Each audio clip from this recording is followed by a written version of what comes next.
سلام دوستان، تست مدول بخاری پژو با اوهمتر رو اوهم میذاریم.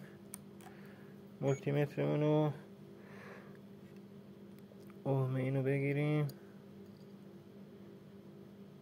4.7 3.9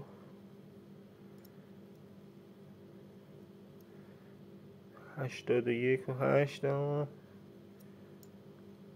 81.8. این مدول بخاری نوه که من تازه خریدم، این سالمه. این یکی سوخته.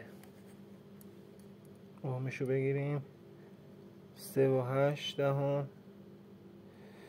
دومی پایش 3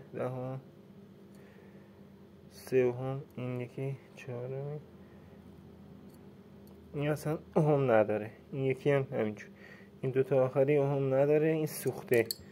این مدل بخاری پژو 405 یا پژو آردی یا زانتیا همه به هم میخوره. این سوخته. این اینجا اوهمی نداره. میبینید هیچ حرکتی نداره. این دوتا پای آخری. ولی این یکی دوتا پای آخری رو که میگیریم با این پایه 81.8 اوهم داره. این یکی هم همینجور. پس معلوم شه این سوخته و وقتی بسوزه یا بخاری از کار میفته یا بخاری ماشینتون یک سره میشه.